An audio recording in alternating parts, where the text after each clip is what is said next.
اچھا جی، آپ کے مطابق حضرت معاویہ کے فضائل پر کوئی حدیث نہیں ہے؟ نہیں، میرے مطابق تو ایسا نہیں ہے. میں نے تو حدیث بیان کی ہے صحیح مسلم سے کہ وہ جو لمبی حدیث جو ڈاکٹر طاہر القادری صاحب بیان کرتے ہیں نا، میلاد کے اوپر لگا دیتے ہیں کہ حضرت معاویہ ایک دفعہ مسجد میں آئے، صحابہ کرام آپس میں گفتگو کر رہے تھے، انہوں نے کہا تم لوگ کیا گفتگو کر رہے ہو؟ یہ حدیث آپ کو مشکات کی دوسری جلد میں بھی مل جائے گی، میرے میلاد والے لیکچر کے اندر موجود ہے. کیا حضرت معاویہ نے میلاد منایا تھا؟ تو انہوں نے کہا کہ اے امیر المومنین، ہم تو اللہ کا شکر ادا کر رہے کہ اللہ تعالیٰ نے ہمیں ہدایت دی. تو حضرت معاویہ نے کہا کہ تم اللہ کی قسم اٹھا کر کہو کہ تم اسی لیے بیٹھے ہو. تو انہوں نے کہا ہم اللہ کی قسم اٹھا کے کہتے ہیں ہم اسی لیے بیٹھے. پھر انہوں نے کہا کہ یہ جو میں نے قسم اٹھوائی میں نے بدگمانی کی وجہ سے نہیں اٹھوائی. ایک دفعہ ہم بھی مسجد میں اسی طرح بیٹھے ہوئے تھے، نبی علیہ السلام تشریف لائے اور انہوں نے ہم سے پوچھا کہ تم لوگ کس لیے بیٹھے ہو؟ تو ہم نے کہا ہم اس لیے بیٹھے ہیں کہ ہم اللہ کا شکر ادا کر رہے ہیں جس نے اسلام کے ذریعے ہمیں جہالیت کے اس سمندر سے نکال کر ہدایت کی روشنی کی طرف لے کر آیا. تو اللہ کے نبی علیہ السلام نے کہا کہ قسم اٹھاؤ تم اس لیے بیٹھے ہو. ہم نے قسم اٹھائی اور پھر فرمایا کہ میں نے بدگمانی کی وجہ سے قسم نہیں اٹھوائی بلکہ اس لیے اٹھوائی ہے کہ ابھی ابھی جبرائیل علیہ السلام میرے پاس آئے تھے کہ اللہ تعالیٰ آپ کے ان ساتھیوں کی وجہ سے فرشتوں کے سامنے فخر کر رہا ہے. کیوں؟ فرشتوں نے کہا تھا نا کہ یہ زمین میں قتل و غارت کرے گا، کر بھی رہا ہے. ظاہر اللہ نے اختیار دیا، فرشتوں کو بھی اختیار ملا ہوتا انہوں نے بھی کام ڈالنا تھا. ہاں یہ تو نیچرل چیز ہے. اختیار ہونے کے باوجود کام نہ ڈالنا یہ صرف اللہ کی صفت ہو سکتی ہے کیونکہ اس کی صفت عدل ہے، وہ کسی کے ساتھ زیادتی نہیں کرتا.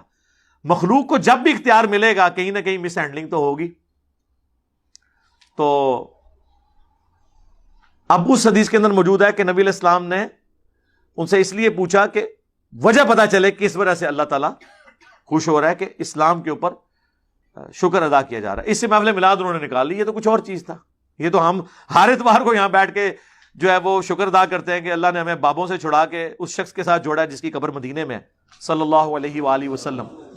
اللہم صلی علی محمد وعلی آل محمد. 9ویں فضیلت آج کے اس لیکچر کی اور مرزا صاحب کی زبانی 9ویں فضیلت اور ہماری سیریل کے مطابق 29ویں فضیلت یہ بنتی ہے کہ سیدنا معاویہ رضی اللہ عنہ پر اللہ فخر فرماتا ہے. اللہ فخر فرماتا ہے. مرزا صاحب کتنے واضح الفاظ تھے اس حدیث کے، اور خود آپ کی زبانی اللہ نے وہ بیان بھی کروا دیے لوگوں کے سامنے، پھر بھی آپ نے یہ ڈنڈی مار دی کہ سوائے صحابی ہونے کے ان کی کوئی فضیلت ثابت نہیں ہے. سنیں ذرا مرزا صاحب کیا کہتے ہیں. حضرت امیر معاویہ رضی اللہ تعالیٰ عنہ ایک دفعہ مسجد میں تشریف لائے. اب دیکھیں صحابہ کرام کس طرح جونیئرز کی ٹریننگ کیا کرتے تھے. آپ ذرا دیکھیں حضرت امیر معاویہ رضی اللہ تعالیٰ عنہ مسجد میں آئے اور دیکھا کہ کچھ لوگ ایک حلقے میں بیٹھے ہوئے ہیں اور آپس میں مسجد کے اندر گفت و شنید کر رہے ہیں. تو آ کے ان کے پاس کھڑے ہو گئے اور پھر فرمایا کہ تم لوگ یہاں پر کس لیے بیٹھے ہوئے ہو؟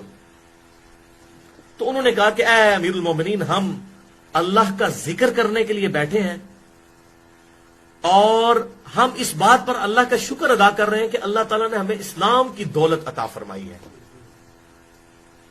پھر حضرت امیر معاویہ رضی اللہ تعالیٰ عنہ نے کہا کہ اللہ کی قسم اٹھا کر کہو کہ تم اسی لیے بیٹھے ہوئے. انہوں نے کہا اللہ کی قسم امیر المومنین اسی لیے بیٹھے. تو پھر حضرت امیر معاویہ رضی اللہ تعالیٰ عنہ نے کہا کہ میں نے قسم اس لیے نہیں اٹھوائی کہ میں نے تمہارے بارے میں کوئی بدگمانی کی، بلکہ میں نے ایک سنت پہ عمل کیا ہے. ایک دفعہ ہم لوگ بھی اسی طریقے سے بیٹھے ہوئے تھے. اللہ اور حضور صلی اللہ علیہ وسلم ہمارے پاس تشریف لائے، ہم بھی یہی باتیں کر رہے تھے کہ اللہ کا شکر ہے جس نے ہمیں اسلام کی دولت دی، اور اس کے ذکر میں مشغول تھے. تو آپ صلی اللہ علیہ وسلم ہمارے پاس آ کر کھڑے ہوئے اور کہا کہ تم لوگ یہاں کس لیے بیٹھے ہو؟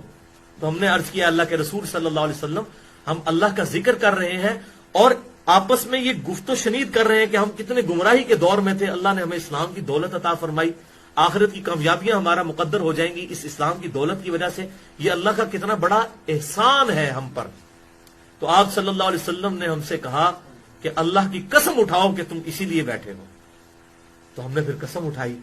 پھر آپ صلی اللہ علیہ وسلم نے ہم سے فرمایا کہ میں نے قسم بدگمانی کی وجہ سے نہیں اٹھوائی تم سے، بلکہ اس لیے کہ ابھی ابھی جبرائیل علیہ السلام میرے پاس آئے تھے اور انہوں نے مجھے خبر دی کہ اللہ تعالیٰ آپ کے ان اصحاب کی وجہ سے فرشتوں کے سامنے فخر فرما رہا ہے. الحمدللہ الحمدللہ. جی مرزا صاحب نے اس بات کا اقرار کیا کہ اللہ رب العزت نے وہی کیا فرمائی تھی محمد رسول اللہ صلی اللہ علیہ وسلم پر کہ اللہ رب العزت فرشتوں کے سامنے فخر فرما رہا ہے. اللہ رب العزت فرشتوں کے سامنے فخر فرما رہا ہے, میرے فرشتوں یہ میرے صحابہ تھے نا جن کے بارے میں تم کہتے تھے انسانوں کو پیدا کرنے لگا ہے تو یہ تو ان کی جو فطرت تم نے ہمیں بتائی ہے اس میں تو دنگا فساد بھی ہے, خون بہائیں گے, زمین میں نافرمانیاں کریں گے, یہ تم نے کہا تھا نا. آؤ میرے نبی کے صحابہ کو دیکھو, اللہ رب العزت جن پر فخر فرماتا ہے ان میں سیدنا معاویہ رضی اللہ عنہ شامل ہے. مرزا صاحب یہ فضیلت نہیں ہے, یہ فضیلت نہیں ہے.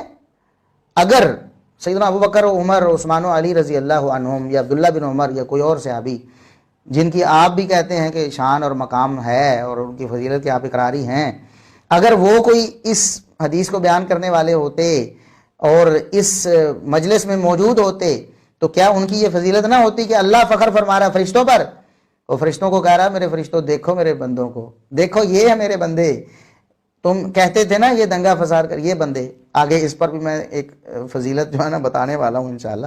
تو بہرحال سیدنا معاویہ رضی اللہ عنہ وہ ہیں جن پر اللہ فخر فرماتا ہے, اور مرزا صاحب جن پر اللہ فخر فرمائے یہ فضیلت نہیں ہے. کیوں نہیں آپ لوگوں کو حق بتاتے, کیوں آپ چھپاتے ہیں, کیوں آپ ڈنڈی مارتے ہیں, آپ مٹی ڈالنے کی کوشش کرتے ہیں, آپ لوگوں کو جو اس پروپیگنڈے میں جو نا وہ پھنسانے کی کوشش کرتے ہیں, کوئی فضیلت ثابت نہیں, کوئی فضیلت ثابت نہیں. جھوٹا پروپیگنڈا آپ نے ایک بنایا ہوا, اور لوگوں کو بار بار وہی بات, اور بار بار جھوٹ بولا جائے تو کچھ لوگ اسے سچ مان ہی لیتے ہیں, کبھی کبھی تو بہت سے لوگ اس کو سچ مان لیتے ہیں, لیکن جب حقیقت کا پتہ چلتا ہے, جس طرح آپ لوگوں کو کہتے رہے نا کہ عوام گھاس نہیں کھاتی ہے, ہم بھی یہی مرزا صاحب کہتے ہیں کہ عوام گھاس نہیں کھاتی, اور الحمدللہ اب تو یہ بات بالکل ثابت ہو رہی ہے. حق جن کے پاس جا رہا ہے اور وہ ٹھنڈے دل سے سن رہے ہیں اللہ کے فضل و کرم سے, آپ کو چھوڑے جا رہے ہیں, آپ کو چھوڑے جا رہے ہیں, دن بدن لوگ رابطے کر رہے ہیں, ہماری دعوت اللہ کے فضل و کرم سے پھیل رہی ہے, لوگ حب صحابہ سے سرشار ہو رہے ہیں, لوگ گھاس نہیں کھاتے ہیں. مرزا صاحب کب تک آپ لوگوں سے حق چھپاتے رہیں گے؟ کیا سیدنا معاویہ رضی اللہ عنہ اور وہاں موجود صحابہ کرام پر اللہ کا فخر فرمانا یہ ان کے لیے فضیلت نہیں ہے؟ کیا یہ صحابیت کے علاوہ فضیلت نہیں ہے؟ اور کیا یہ آپ نے اپنی زبانی بیان نہیں کیا ہے؟ تو پھر آپ صلی اللہ علیہ وسلم نے بھی فرمایا کہ میں نے کوئی بدگمانی کی وجہ سے قسم نہیں اٹھوائی, بلکہ ابھی جبرائیل علیہ السلام میرے پاس آئے تھے اور انہوں نے فرمایا کہ آپ کے ان اصحاب کی وجہ سے اللہ تعالیٰ فرشتوں کے سامنے بھی فخر فرما رہا ہے. اس کے باوجود آپ کہتے ہیں کہ صحابی ہونے کے علاوہ کوئی فضیلت ثابت نہیں. یہ تھی 9ویں فضیلت, 29ویں جو ہماری سیریل کے مطابق آج کے لیکچر کی 9ویں اور 29ویں فضیلت سیدنا معاویہ رضی اللہ عنہ کی, کہ اللہ معاویہ پر فخر فرماتا ہے. جس پر اللہ فخر فرمائے اس کے بارے میں آپ کہتے ہیں میرے دل میں میل ہے. مرزا صاحب جس پر آج کا کوئی عالم فخر کرے تو آپ کہتے ہیں کہ کیا بات ہے جی, فلاں عالم کہتے ہیں مجھے اس پر فخر ہے, اور جس پر نبی کو فخر ہو آپ کہتے ہیں فضیلت ہی کوئی نہیں. سبحان اللہ مرزا صاحب, اللہ تبارک و تعالیٰ آپ کو ہدایت نصیب فرمائیں.